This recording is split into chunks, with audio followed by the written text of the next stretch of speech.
മൊബൈലിൽ റേഞ്ച് ഇല്ലാത്തതും internet speed ഇല്ലാത്തതും പലതവണ പരാതി പറഞ്ഞിട്ടും അധികൃതർ നടപടിയെടുത്തില്ല.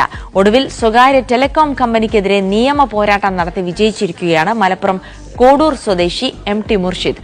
ഒരു വർഷത്തെ നിയമ പോരാട്ടത്തിനൊടുവിൽ 15,000 രൂപ നഷ്ടപരിഹാരം നൽകാൻ ജില്ലാ ഉപഭോക്തൃ കോടതിയാണ് വിധിച്ചത്.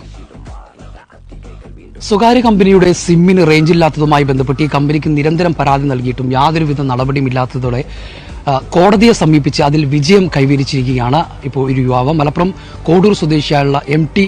മുർഷിദാണ് കോടതിയിൽ നിന്ന് നഷ്ടപരിഹാരം നേടിയിരിക്കുന്നത്. സ്വന്തം ഉത്തരവാദിത്തത്തിൽ അല്ലെങ്കിൽ സ്വന്തമായി കോടതിയെ സമീപിച്ച് അതിന് പിറകെ നടന്നാണ് ഇപ്പോൾ കോടതിയിൽ വിജയം കൈവരിച്ചിരിക്കുന്നത്. 10,000 രൂപ നഷ്ടപരിഹാരവും 5,000 രൂപ കോടതി ചിലവിലേക്കും അതോടൊപ്പം തന്നെ റീചാർജ് ചെയ്ത പണവും ഒക്കെ തിരിച്ചു നൽകണം എന്നാണ് ഇപ്പോൾ കോടതി ഉത്തരവിട്ടിരിക്കുന്നത്. ഇപ്പോൾ യൂട്യൂബർ കൂടിയായിട്ടുള്ള മലപ്പുറത്തെ കോഡൂരിലെ എം.ടി. മുർഷിദ് ഇടപെടൽ വെച്ചിരിക്കുകയാണ്. എന്നാണ് ഇതുമായി ബന്ധപ്പെട്ടുള്ള പരാതിയുമായി കോടതിയെ സമീപിക്കുന്നത്? ഇത് ഏകദേശം ഒരു വർഷത്തോളമായി നമ്മളിങ്ങനെ കംപ്ലൈന്റ് ഫയൽ ചെയ്തിട്ട് നിരന്തരം ഈ വിഷയവുമായി ബന്ധപ്പെട്ട് ഇന്റർനെറ്റിന് വളരെയധികം പ്രയാസപ്പെടും. നമ്മൾ പ്രത്യേകമായി യൂട്യൂബിൽ വീഡിയോസുകൾ അപ്ലോഡ് ചെയ്യുന്ന സമയത്തും അതുപോലെ തന്നെ സോഷ്യൽ മീഡിയകളിലൊക്കെ വീഡിയോസുകളൊക്കെ അപ്ലോഡ് ചെയ്യുന്ന നല്ല പ്രയാസം ഉണ്ടായിരുന്നു. അപ്പോൾ അവരെ നിരന്തരമായി നമ്മൾ ഏതാണ് പരാതികൾ കാര്യങ്ങൾ കൊടുത്തു, ഫോൺ രൂപത്തിൽ കംപ്ലൈന്റ് ഫയൽ ചെയ്തു, അതുപോലെ തന്നെ അവർക്ക് രേഖാമൂലം നമ്മൾ എഴുതിയൊക്കെ അയച്ചു. അപ്പോൾ അവരെ ഭാഗത്ത് യാതൊരു റെസ്പോൺസും ഇല്ല. ഞങ്ങൾ അവിടെ നന്നാക്കുന്നുണ്ട് ഇവിടെ നന്നാക്കുന്നുണ്ട് എന്ന രീതിയിലേക്ക് മാത്രം അവിടെ സംസാരം പോയി.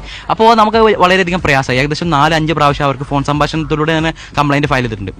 അപ്പോൾ